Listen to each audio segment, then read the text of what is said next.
माणसाला न्याय मिळवून द्यायचा आहे. सो त्याच्यासाठी आम्ही ते करत असतो आणि चांगलं काम करताना देव आपल्यासोबत असतोच. सो त्यातून तुम्ही तुमच्यासारखे काही चॅनल्स आहेत त्यांनी प्रसिद्धी दिली. परफेक्ट लोकांपर्यंत पोचण्याचा आमचं नेहमीच प्रयत्न असतो आणि लोकांपर्यंत पोचताना एक गोष्ट नक्की असते की ह्या माणसाला न्याय मिळवून द्यायचं आहे त्याच्यावर जर अन्याय झाला असेल तर. सो त्यातून त्या गोष्टी घडलेल्या आहेत. आम्ही कधी प्रसिद्धीसाठी प्रसिद्धी मिळेल लोक विचारतील ह्या गोष्टींसाठी कधीच कुठली गोष्ट केली नव्हती. पहिल्यांदा सुरुवातीला तर आंदोलन करताना चॅनल पण फार कमी होते. आता चॅनल खूप जास्त झालेत. पण त्यावेळेला कुठलीही गोष्ट घडली तर आम्ही सोशल मीडियाचा फेसबुकचा वापर करायचो आणि त्यातून ते आम्ही टाकायचो. त्यावेळेला त्यातनं प्रसिद्धी मिळणार आहे वगैरे असं काही नसायचं. ते बाबा आपलं एक सोशल मीडिया हँडलच्या आहे त्यातून आपण त्याचा वापर करावा म्हणजे केलं आणि लोकांपर्यंत पोचलो आणि उत्तम काम करण्याचा नेहमी प्रयत्न असतो आमचा. आज अविनाश जाधव एक नाव झालेलं आहे, पण हे नाव होताना ज्यावेळी अविनाश जाधव एक साधारणतः कॉलेजमध्ये असतील किंवा त्या काळामध्ये माणूस मध्यमवर्गीय कुटुंबातून तुम्ही आलेला होता, त्यामुळे कुठेतरी नोकरी किंवा ह्याच्यासाठी धडपड किंवा कुठे कामासाठी धडपड हे करत असताना अचानक आंदोलनं करावीत, लाठ्या खाव्यात, जेलमध्ये जावं लागेल अशी तयारी ठेवावी, असं नेमकं काय असं घडलं की तुम्ही व्हॉट हॅज ट्रिगर्ड यू की तुम्ही मला ट्रिगर झाले. सन्माननीय राजसाहेबांनी 2005ला ज्या वेळेला बाहेर पडले आणि त्यांच्या घराच्या बाहेर त्यांनी जी हे घेतली होती की माझ्या विठ्ठळाला बडव्यानी घेरलंय वगैरे, ते सगळं जे चालू होतं ना त्यावेळेच्या माझ्यासोबत काम करणारी जेवढी मुलं होती, जेवढी आमच्या कॉलेजची मुलं होती जी माझ्या विभागात राहायची, सो आम्ही सगळ्यांनीच त्यावेळेला निर्णय घेतला की नाही साहेबांसोबत जायला पाहिजे आपण. आणि त्यावेळेला मराठीचा मुद्दा असेल आणि त्यावेळेला तर प्रचंड तुफान साहेब प्रत्येक मराठी मुलाच्या मनावर राज्य करत होते, आजही करतात. त्यावेळेला आम्हाला प्रत्येकाला वाटायचं की नाही नाही राज ठाकरेंसाठी आम्ही काही करणार. सो त्यातून ती सुरुवात झाली आणि त्यातून सुरुवात होताना सतत सन्माननीय राजसाहेबांना डोळ्यासमोर ठेवायचं आणि काम करायचो आणि होत गेलं. म्हणजे तुम्ही जर कधी ठाण्यात आलात आणि आमची पहिली शाखा पाहिलीत तर तुम्ही वेड्या व्हाल. ती शाखा अशी होती की Saraswati Marathi English medium school आहे ठाण्यातली, त्याच्या बाहेर एक हाराची टपरी होती जी आमच्याच मुलाची होती. 7:30-8 वाजता तो हाराची गाडी बंद केली की आम्ही त्याच्यावर आमची शाखा टाकायचो. मग त्या हाराच्या बाजूला सगळे उभे राहायचे, तिथे आमची खुर्ची असायची आणि मग तिथे लोक यायचे आणि आमच्याकडे कामं करून घ्यायची. म्हणजे जवळजवळ 3.5-4 वर्ष आम्ही तिथेच बसायचो आणि तिथनंच आम्ही आमचं काम चालायचं. आजही ती गाडी तिथेच आहे. आमची बसायची जागा बदलली वेळेनुसार, पण सुरुवातीच्या काळात काम करायला जी मजा होती ना ती एक वेगळीच होती. सगळेच तरुण मुलं म्हणजे कोणालाही कुठलीही गोष्ट सांगितली की ते काम करण्यासाठी तो पूर्ण प्रयत्न करायचा, धावत जायचा. सन्माननीय राजसाहेबांचा आदेश आला आहे तो पाळायचा. या सगळ्या गोष्टी त्यावेळेला मुलांमध्ये होत्या आणि आम्ही सगळे 22-23 वर्षाचे होतो. म्हणजे एवढे यंग होतो की ज्या वेळेला आम्ही पार्ट्या करायला जायला पाहिजे पबला, त्यावेळेला आम्ही शाखेच्या बाहेर बसून हा काय बोलतो तो काय बोलतो हे कामं करायचो. त्यामुळे तो आमचा पूर्ण काळ त्यात गेला. म्हणजे आमच्या तरुणपणाचा जो मुख्य काळ असतो ना तो राजसाहेबांवर साहेबांचे आदेश पाळण्यात आणि त्यांच्या विचारात आमचा गेला. त्यातूनच आम्ही घडलेली लोक आणि त्यामुळे आज आम्ही या जागी येऊन तुमच्यासमोर बसलेलो आहोत.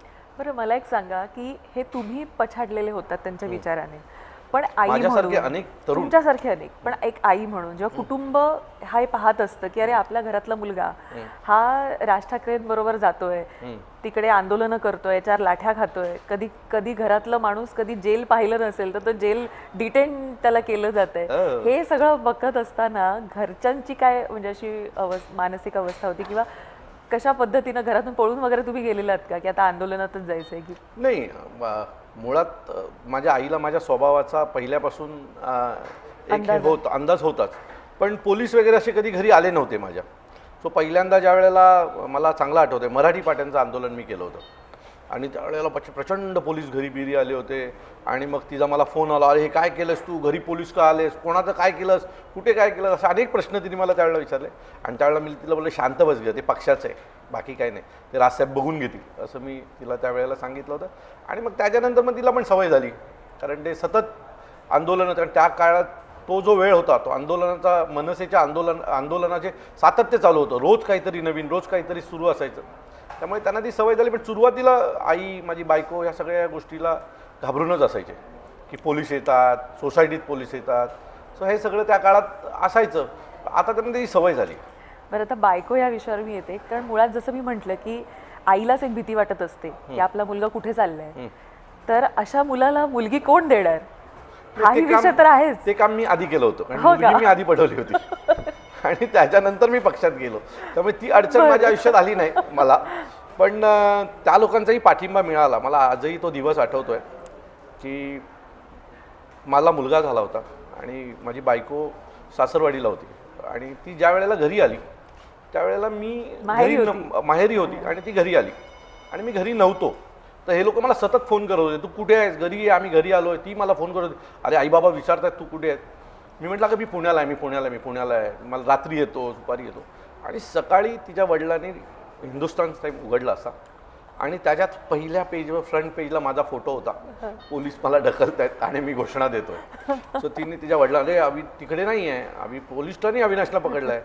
मग मला तिचा परत फोन आला, तू कुठे आहेस खरं सांग मला. म्हटलं का असं असं आंदोलनात आहे. मग तिचं रडायचं चालू झालं. मग 2 दिवसांनी घरी गेलो. मग ती अख्खं कुटुंब असं रडत बसलेलं.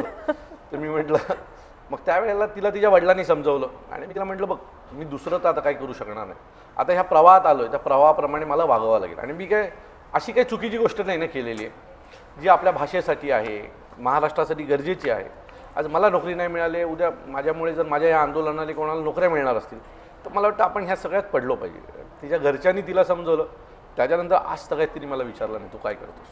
मला असं वाटतं की राज ठाकरे ह्यांचं एक व्यक्तिमत्व असं आहे की मी अनेकदा म्हणते की राज ठाकरेंवर प्रेम करणारी म्हातारी महिला पण आहे आणि कॉलेजमध्ये जाणारा तरुणही आहे. आणि मला असं वाटतं कुठेतरी हे जे एज व्हेरिएशन आहे की दॅट्स म्हणजे he is the only leader who is appealed in every age section.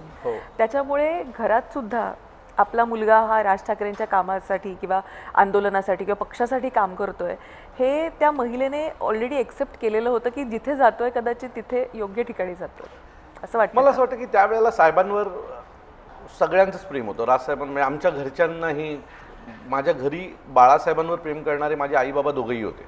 त्यामुळे माझ्या घरात काही तो प्रॉब्लेम नव्हता की मी राजसाहेबांसोबत गेल्याचं किंवा काय. त्यावेळेला राजसाहेब तर एकदम पीक टाईम होता, सगळीकडेच राज ठाकरे होते. त्याच्यामुळे तसा काही त्यावेळेला तो इश्यू माझ्या ह्याच्यात आला नाही. पण पुढे काम करताना त्यांनीही मला मदत केली. निवडणुकीला आई वडील सोबत असायचे. सो या सगळ्या गोष्टी घडत होत्या आमच्यासोबत. बरं, आता पुलाखालून बरंच पाणी गेलेलं आहे. त्यावेळी शिवसेना सोडलेले राज ठाकरे, तरुणांवर अधिराज्य करणारे राज ठाकरे आजही करत आहेत, तो काहीच भाग नाही आहे. मात्र पुन्हा एकदा ठाकरे बंधू एकत्र येत आहेत. खरंच उत्साह आहे आतमध्ये पक्षामध्ये आणि 100% कॉन्फिडंट आहे की आता येणार म्हणजे येणार. हे बघा, आम्हाला सगळ्यांना दोन्ही भावांवर विश्वास आहे. आम्हाला ठाकरे ब्रँडवर विश्वास आहे. मला सोडा, मला चांगलं आठवतं आहे की मी तुमच्याच ऑफिसला येत होतो. मागच्या वेळेला माझी एक इंटरव्ह्यू होती, त्यासाठी येत होतो. आणि त्यावेळेला पण मला वाटतं मी तुम्हाला सांगितलं होतं की मी एक रिक्षावाला उतरला, माझी गाडी बघून धावत आला, रिक्षा लावलं, पाठी पॅसेंजर बसले, 5 तारखेला येतोय आम्ही. सो हा जो हे होता ना की प्रत्येकाला वाटत होतं 5 तारखेला मला जायचं आहे आणि ते आपण सगळ्यांनी पाहिलं. सो त्यातून आम्हाला एक गोष्ट नक्की सांगतो की महाराष्ट्रातला प्रत्येक मराठी माणूस यावेळेला राजसाहेब आणि उद्धवसाहेबांसोबत राहील, या ठाकरे ब्रँडसोबत राहील. आणि या सगळ्या महाराष्ट्रातल्या मराठी माणसाच्या घरामध्ये कधीतरी बाळासाहेबांवर प्रेम करणारी लोकं होती, आजही आहेत. म्हणजे आज तुम्ही कुठल्याही घरात गेलात तर बाळासाहेबांबद्दल बोललात तर लोकांच्या डोळ्यात, त्यावेळेच्या लोकांच्या डोळ्यात पाणी पटकन येतं. ज्या वेळेला दोघं भाऊ एकत्र आली त्यावेळेला आम्ही पाहिलं आहे की TV स्क्रीनवर लोक आरत्या करत होती, काही लोक रडत होती. म्हणजे माझे CA आहेत ते मला सांगत होते की त्यांची आई खूप रडत होती की दोघा भावांना एकत्र स्क्रीनवर. आम्ही दोघंही बोलतो, आम्ही विचारतो काय झालं, काय नाही, हे खूप वर्ष आधी झालं पाहिजे होतं, बाळासाहेब असताना हे झालं पाहिजे होतं. सो तो जो लोकांचा हे आहे ना, तो तुम्ही अंदाज नाही बांधू शकत काय लेवल आहे. मला वाटतं या निवडणुकीला ते सगळ्यांना कळेल की बाळासाहेबांनी काय पेरलं होतं आणि ह्या दोघा भावांच्या पाठी महाराष्ट्रातली मराठी जनता कशा प्रकारे उभी राहते. तुम्हाला वाटतं मनं जुळली आहेत? 100% जुळलेली आहे. हे बघा, 19 वर्ष आपण कोणाच्या घरी नाही गेलो आणि 19 वर्षांना आपण सतत जातो. एकदा गेलं तर आपण बोलू शकतो की ठीक आहे, एक फॉर्मॅलिटीज म्हणून करणं. ज्यावेळेला तुम्ही ती गोष्ट सतत करता ना, त्यावेळेला कळतं नाही कुठेतरी हे जरा मनोमिलन झालेलं आहे. सो काही दुश्मनी, त्यांची काही दुश्मनी ह्याची नाही आहे ना, राजकारणातल्या काही गोष्टी होत्या त्यातून मन दुखावली होती. पण आत्ताची काय महाराष्ट्राची परिस्थिती आहे ना, ती त्या गोष्टींपेक्षा काही मोठी नाही आहे. त्यामुळे सन्माननीय राजसाहेबांनी त्यांच्या अनेक इंटरव्ह्यूजमध्ये पण सांगितलेलं आहे की महाराष्ट्राला जर मराठी माणसाला जर आमच्या दोघा भावांची गरज असेल तर आमच्या दोघांमधले हेवे दावे त्यापेक्षा मोठे नाही. त्यामुळे मनं जुळलेली आहेत आणि माणसंही जुळतील याच्यापुढे. बरं, आता ठाण्याचा जर आपण विचार केला तर ठाण्यामध्ये आता मनसे आणि उबाठा जर एकत्र आले तर किती गणितं बदलू शकतात असं तुम्हाला वाटतं? खूप गणितं बदलतील. म्हणजे मागची विधानसभा जर तुम्ही पकडाल तर राजन विचारेंना 67-68 हजार मतं होती, मला 43-44 हजार मतं होती. ही दोन्हीकांची मतं एका विधानसभेतली पडली तर ती लाखाच्या घरात जातात. आणि त्याच्यानंतर आत्ताचं जे काही वातावरण आहे, काठावरची मतं आहेत किंवा दोन भाऊ एकत्र आल्याच्या नंतर एक मत दिलं पाहिजे अशा प्रकारची जी मतं आहेत ना, ती ज्यावेळेला सगळी एकत्र येतील ना त्यावेळेला तुम्हाला सांगतो की आमच्यावर मतांचा पाऊस पडेल आणि अशा प्रकारे हे होईल. आणि बाकी लोक म्हणतात की तुमच्याकडे हे आहेत आणि ते आहेत, तर प्रत्येकाचा एक वेळ असतो आणि मला वाटतं प्रत्येकाचा एक वेळ संपतो देखील. आता वेळ आलेली आहे, वेळ संपायची. बाकी आम्ही मजबूत आहोत, शिवसैनिक आणि महाराष्ट्र सैनिक. कशी संपवायची ती योग्य वेळी योग्य कार्यक्रम आम्ही करूच. तुम्ही याआधी देखील शिंदेना ललकारलेलं होतं. मी ललकारलं होतं ठाणेकरांसाठी. माझं काही वैयक्तिक मी कधी काम घेऊन गेलो नाही ना. ज्या ठाण्याच्या अडचणी आहेत त्याच्यावर मी बोलायचो. जर महाराष्ट्राच्या मुख्यमंत्रीच्या दारात ट्रॅफिक येत असेल माजिवड्या नाक्यावरनं तर बोलायचं नाही का कोणी? तुम्ही धरण आणण्याचे शब्द दिलात, वर्षोनवर्ष धरणाच्या नावावर इलेक्शन लढलात. आजही तुम्ही मुख्यमंत्री होऊन 2.5-3 वर्ष झालीत, आता 1 वर्ष झालं उपमुख्यमंत्री होऊन, त्याच्या आधी 8-10 वर्ष तुम्ही मंत्री होतात. सो अजून जर पाण्याचं धरण येणार नसेल ठाणेकरांसाठी तर याच्यावर आम्ही बोलायचं नाही का? ट्रॅफिकच्या प्रश्नांवर बोलायचं नाही का? तुम्ही ठाण्याच्या मोक्याच्या जागा काही समाजांना देताय, का देताय, कशासाठी देताय? एकदा ठांगा तर. मला हॉस्पिटल नाही आहे, कळवा हॉस्पिटलला जर आत्ताच्या घडीला जर 200-250 लोक आली ना तर लोकांना मुंबईला पाठवावं लागतं. जर आमच्या महानगरपालिकेचं 4,500-5,000 हजार कोटीचं बजेट आहे तर ते तुम्ही आम्हाला करून द्या ना. आमच्या जागा तुम्ही इतर मंदिरांना आणि ट्रस्टला कशासाठी देताय? आणि ट्रस्टला जर तुम्ही देताय तर ट्रस्टचं बिल कमी आलं पाहिजे ना. आजही तेवढंच बिल आहे ते ट्रस्टच्या ह्याच्या बाबतीत. या सगळ्या विषयांवर माझा तो विरोध होता. माझा काही व्यक्ती म्हणून विरोध नव्हता. जर